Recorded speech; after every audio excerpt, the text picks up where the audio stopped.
புகையாய் பிடிக்கும் முறை அப்படின்னு கேட்டிங்கனாக்கா, இதுதான் ரொம்ப ரொம்ப முக்கியம். ஆடாதோட பவுடர் 100 கிராம். நீங்க வாங்கிக்க வேண்டியது ஆடாதோட பவுடர் 100 கிராம், மஞ்சள் 50 கிராம், அதேமாதிரி கருஞ்சீரக எண்ணெய். அவ்வளோதான். அந்த 3 தான் ரொம்ப முக்கியம். ஸோ இந்த 3யுமே என்ன பண்ணுறீங்க, கருஞ்சீரக எண்ணெயை கொஞ்சம் கொஞ்சமாக டீஸ்பூனில் ஆட் பண்ணுற மாதிரி ஆட் பண்ணி அதை மிக்ஸ் பண்ணணும். ஆடாதோட இலை, மஞ்சள் ரொம்ப ரொம்ப முக்கியமானது இந்த 2ம். 2யுமே என்ன பண்ணுறீங்க, இந்த விநாயகர் பிடிக்கிற மாதிரி பிடிச்சி வச்சிடணும். ஸோ அந்த எண்ணெயை வந்து நிறைய ஊற்றிட்டிங்கன்னா அதை பிடிக்க முடியாது. ஸோ கருஞ்சீரக எண்ணெயில் தான் நம்ம வந்து என்ன பண்ணுறோம், அதை பிடிக்கிறோம். ஸோ அதை புகையை எடுத்து இன்ஹேல் பண்ணோம்னா சூப்பரான ஒரு விஷயம். இதுதான் வந்து பார்த்திங்கன்னா இந்த புகை எடுக்கும் முறை. வேக எடுக்கும் முறை நான் சொன்ன மாரி இதெல்லாம் வந்து ரொம்ப எது உங்களுக்கு பெட்டராக இருக்கும் அப்படின்னு நீங்கள் வந்து இதை அனுபவத்தில் நீங்கள் படிச்சிங்கன்னா ஒவ்வொருத்தவங்களுக்கும் ஒன்று ஒன்று சூட்டபுள் ஆகும். ஸோ எல்லாத்தையுமே அடித்து கொண்டு போகிறது வந்து பார்த்திங்கன்னா அணு தைலம் தி பெஸ்ட்டு, கடையிலே கிடைக்கிது, வாங்கிக்கலாம். ஸோ இது வீட்டில் ரெமடியாக நான் பண்ணிக்கணும் அப்படின்னு கிடச்சிங்கனாக்கா தான் இந்த வேக எடுக்கும் முறை. அடுத்தது வந்து பார்த்திங்கன்னா புகை எடுக்கும் முறை. இந்த புகை எடுக்கும் முறை தான் பார்த்திங்கனாக்கா ஆடதோட பவுடர் நாட்டு மருந்து கடையில் கிடைக்கிது, கருஞ்சீரக எண்ணெய் கிடைக்கிது.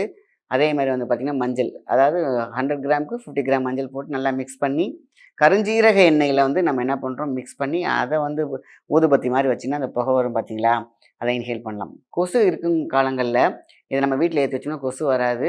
அதேமாதிரி டெங்கு, மலேரியா இந்த விஷயங்கள்லேருந்து நம்ம தப்பிச்சுக்கலாம். ப்ளஸ் அதை இன்ஹேல் பண்ணும் பொழுது இது மட்டும் கிடையாது, தலை சுவாச கோளாறு, அதேமாதிரி லங்ஸில் இருக்கக்கூடிய ரெஸ்பிரேட்டரி சிஸ்டம் எல்லாத்தையும் வேறு லெவலில் பண்ணி கொடுக்கும்.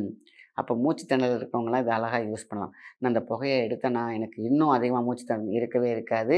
இந்த புகை உங்கள்கிட்ட இருக்கக்கூடிய அந்த அலர்ஜி, அதில் இருக்கக்கூடிய வைரஸை காலி பண்ணிடுச்சுன்னா, அந்த சளியை அறுத்துச்சுன்னா அது ஒன்றுமே பண்ணாது உங்களுக்கு.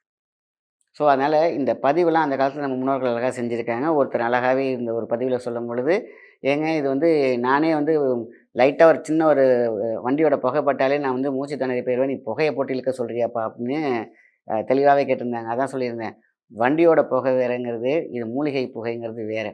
நீங்கள் வந்து யாக புகைங்கிறது வேறு, குப்பை புகைங்கிறது வேறு. 2க்கும் நம்ம வந்து கன்சிடர் பண்ணிக்கணும் ஃபஸ்ட்டு.